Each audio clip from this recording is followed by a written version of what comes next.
Hi FAR fam, welcome back to the FAR channel. For our new subscribers, welcome. You are now a part of the FAR family, and here we know how to have fun and we keep it real. Please excuse me, I need to introduce myself. I am Ruth Naomi Mitchell and I am the founder of FAR.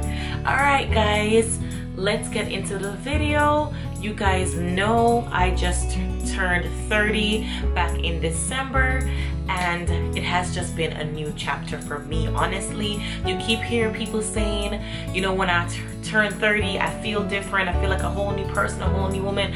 I really feel that way. I feel like God has just really graced me to just start a whole new book with new pages and new chapters, and I'm excited. I announced that, you know, I'm fully going to do ministry work, so I'm just so like anticipating what God is gonna do in this season of my life and also for this year. We've already started it strong, FAR fam. You guys know that we are like anticipating greatness for our retreat in Jamaica, which is now February the 8th through the 9th. So it's that Friday to the Saturday, and I can't wait. It's called One Last Push, and that's where we come together as a family, you know, the FAR fam, as a sisterhood.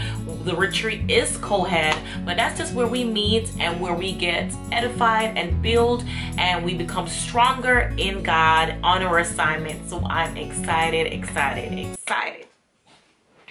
All right guys, I really wanted to do this video being that I turned 30, and as you guys could see, the name of the video is basically, as you guys can see, the focus of the video is 15 things I learned before I turned 30. Yes, so your girl is going to talk about it, and I know that I'm going to help somebody out there. So we're going to talk about relationship, friendship, toxic friendships. We're going to talk about career and so forth, and I really hope that this helps someone out there.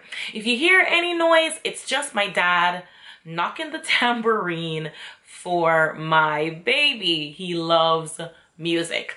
All right guys, so the first thing that I wanted to share with you guys, this is one of the things that I've learned in no particular order. So the first thing is, singleness is fun and it's a blessing. I learned that basically while I'm married, that singleness is actually fun and it is a blessing, because when you're single, you're disengaged. You can just get up, you can go travel, you can get up, you can go buy this, anything that you want to do. You can treat yourself.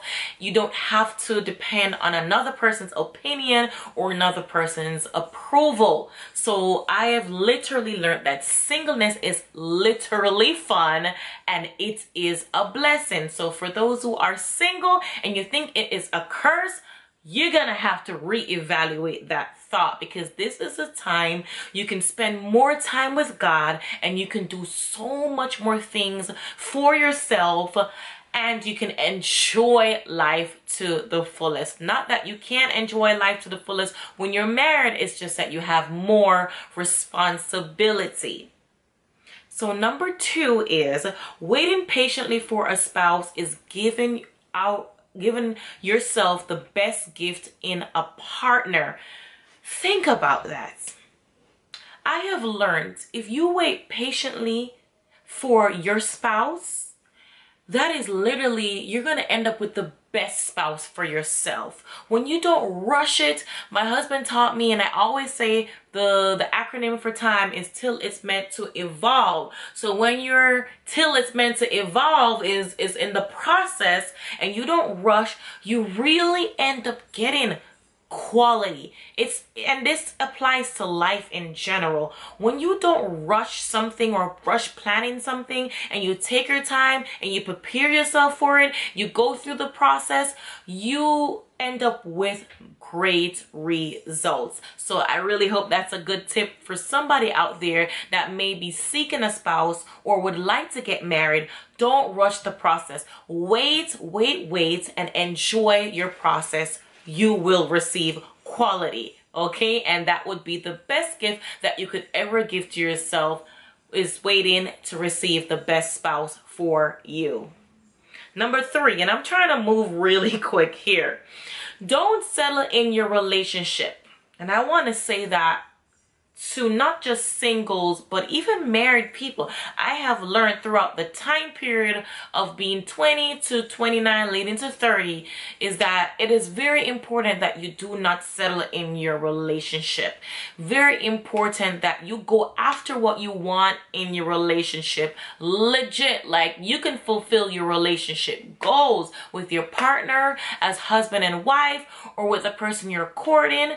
Do not settle, and do not settle to court or to date someone, to get married to them, and because you're getting old, you know, maybe I should just go ahead and marry them. No, don't settle for less. Settle for the best.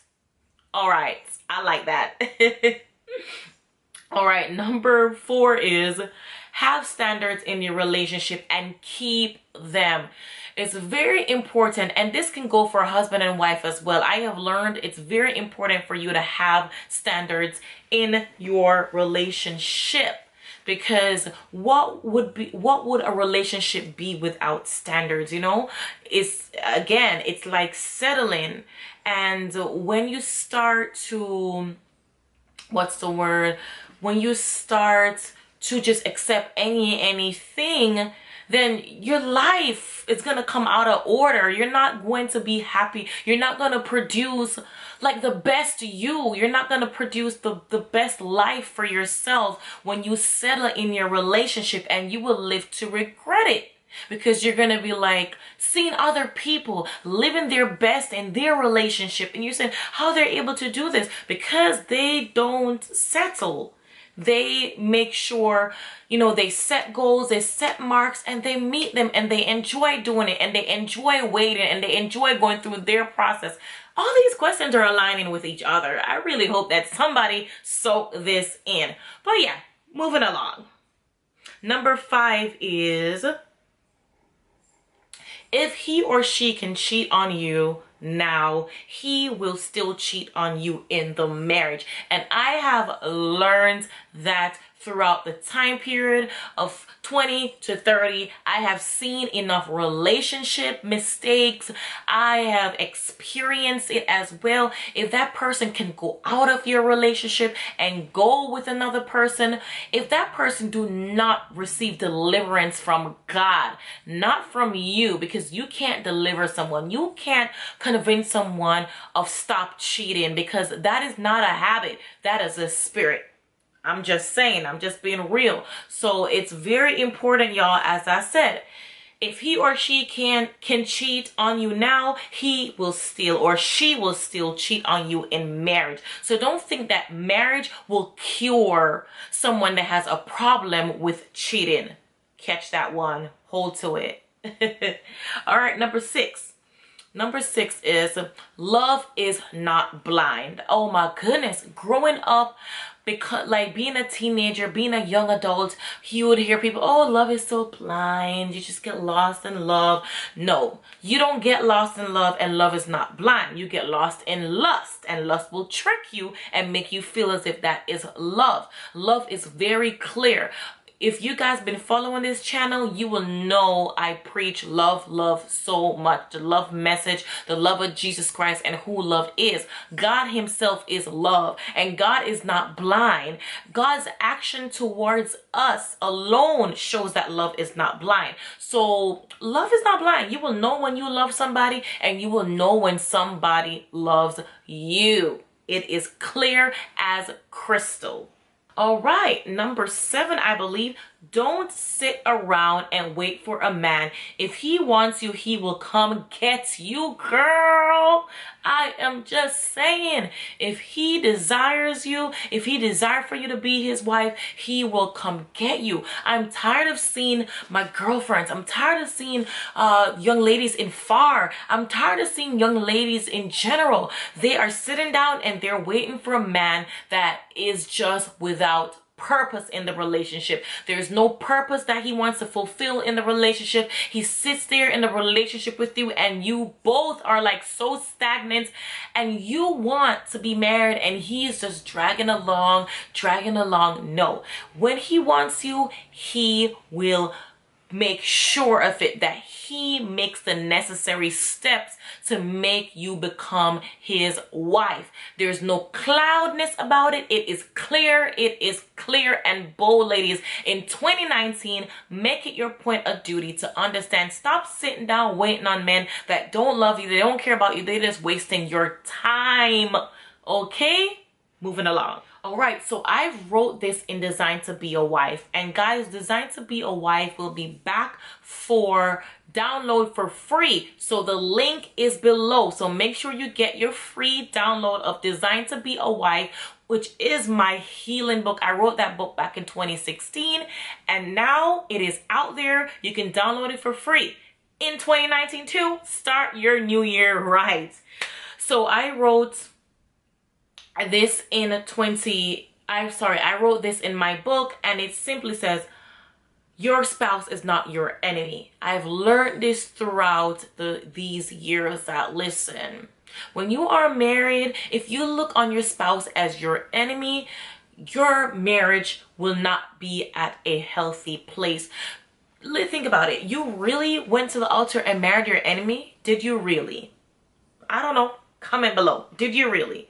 So, you know, that spouse that you have that may be giving problems, you know, the relationship is on its downs and not its ups right now. Just know that your spouse is not your enemy. They are not the one that is against you. And really and truly, to look at it on a spiritual standpoint, it is a spirit that you are fighting against. And it's time for you to get on your knees and to really pray specific prayer and to fight for your marriage and not look on your spouse as your enemy. Because when you continue to do so, there's no room for you to grow and to get over the obstacle that you are facing. So it's very important for you to understand that, guys. All right, moving along. See, there's so many things that I learned throughout these years, and I really hope that it's really teaching somebody something. Okay, all right. So I put here, communication will keep a healthy marriage. And I have learned that over the 4 years plus that I've been married to my husband, is that communication is really the key. It will keep your marriage healthy. All right. I don't need to explain it, but all I want to say to somebody out there, you may have communication problems. You may think, what does it make sense for me to even communicate and explain to this person because they just don't get it? Like, seriously, guys, just come down low and just understand. Even if you have to step aside and give that your spouse, you know, some time, just understand that your spouse cannot read your mind. And maybe the reason why the issue cannot be solved or fixed is because you're expecting him or her to read your mind and to read your body language, and they're not able to do that. And it's not a lot of times, you know, we can read each other's body language, because a lot of things sometimes become so internal that it is hidden. So it's very important for you to communicate with your spouse, because in the long run, they will know what you love. They will know what you dislike. They will know your desires. They will know, you know, what you desire for them to do in the relationship and for you and for your family. All right, guys, we are moving along. You don't need many friends. Quality over quantity. And I want to tell somebody that, because there's a point in my life where I'm like, where is my friendship? I've been through that for years, up and down. And now that I'm more mature in Christ and also mature in age, I'm realizing that it's not the quantity of the friendships, it's more the quality of the friendship. So I want to say, somebody out there, don't focus on how many people as your friends. Don't focus on, you know, the popularity. Oh, this person at my church, this little group, oh, they all have to be my friends. I have grown enough to understand it is really the quality of the friendship. It's really those who you can pick up the phone and call and be transparent and show yourself to them. It's really those who you can text and be like, I need help, and they come and rescue you. It's really about the quality over the quantity. All right, another thing I have learned is be careful of toxic friendships. Don't hesitate to keep them, don't hesitate to not keep them around. They will poison you and the people around you, costing you more friendships. I experienced something while being married. Oh my goodness, while planning my wedding, a toxic friendship that I've realized, you know, that person actually poisoned my other friendships, and in particular one particular friendship that would have, you know, I would have loved to be that person's friend till this day, but because a toxic person that was in my life, that is a toxic friend, have caused that friendship to be of non-existence.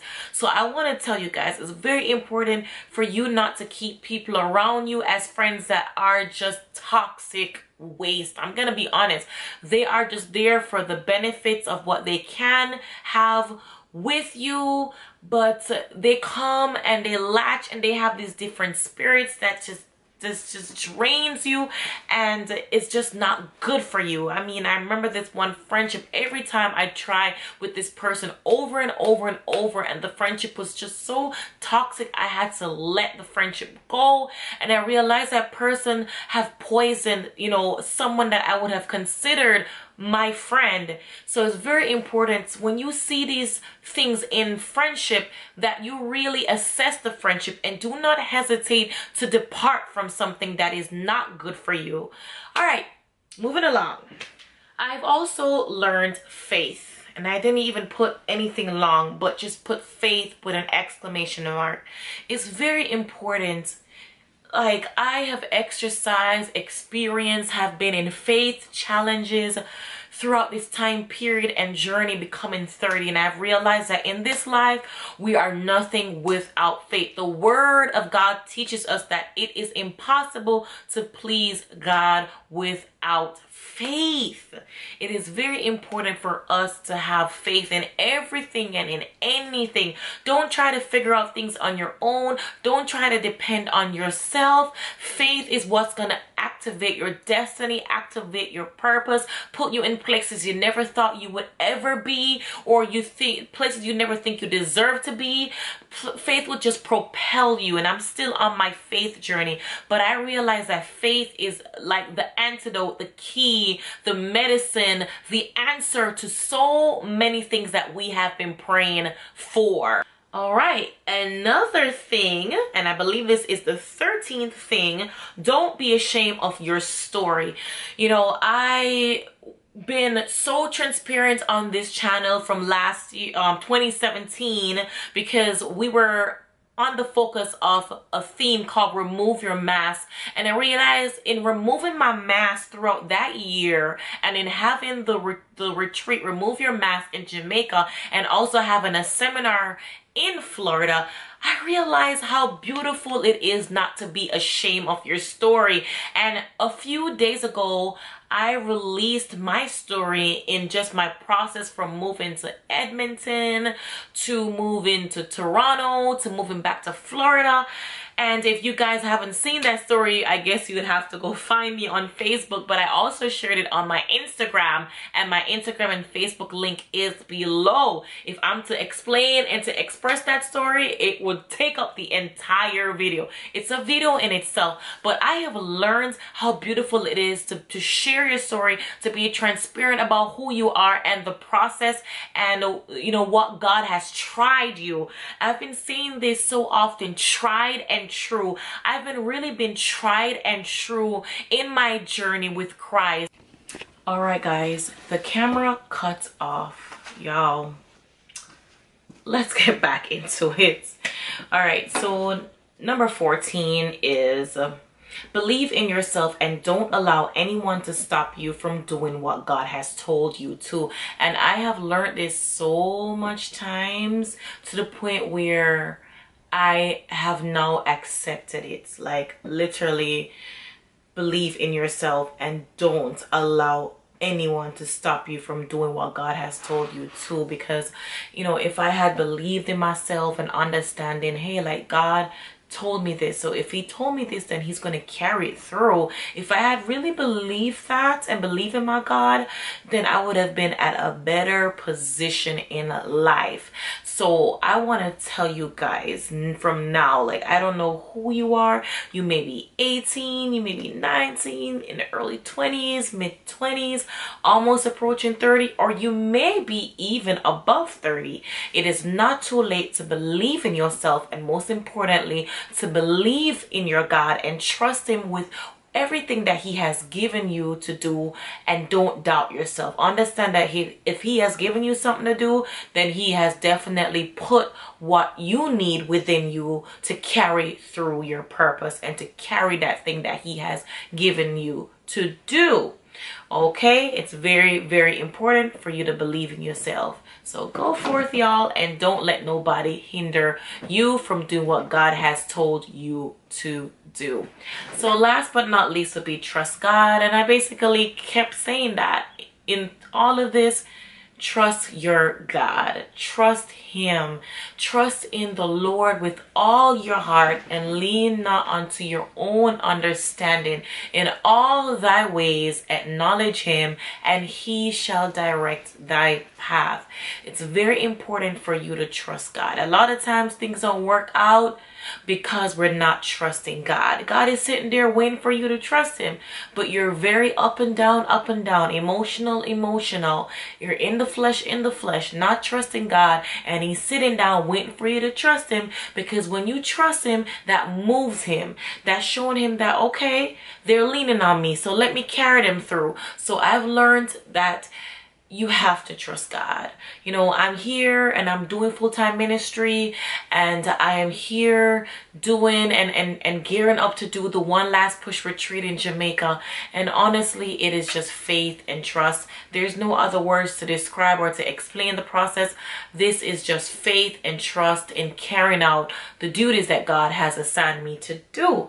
All right, guys, I really hope that I was able to really help somebody on their journey. You may be over 30, or you may be in the process, you know, in your 20s and on your journey in becoming 30. And I really hope that my mistakes and my trials and my tests that I have shared, in the knowledge that I've gained from it all, will help to bless someone. All right, guys, I want you guys to remember, do not forget to thumbs up on these videos. That's how I know that you enjoy the video. And if you have not yet to be a subscriber of the FAR fam, come on down. What are you waiting on? All right, guys, I'm really excited. Once again, blessed new year, happy new year. This year is just a beautiful year. It's gonna be a year that is gonna surprise all of us. And I just want to just say that just stick on the track with God. Run the course with God. Stay on the line and on the track, in the process, in the season that God has placed you in with him. Don't take him out of the process. He needs to be in the process, and you will get through this season. I don't know what season you are in life, but you will get through and you will overcome. All right, guys, I'm excited for what is going to become of this channel in 2019. I'm excited for the growth. I'm excited to see God just blow my mind. I'm excited to see him exceed my expectation, and I am excited to see him exceed my goals for this channel. I am just anticipating greatness, and I have so many different things in store for you guys in this season for this year. So God bless you all, and comment below and just tell me, what do you expect from this channel for this year? What is it that you would love for me to talk about on this channel for this year? God bless you all. God bless you all. Your girl is out.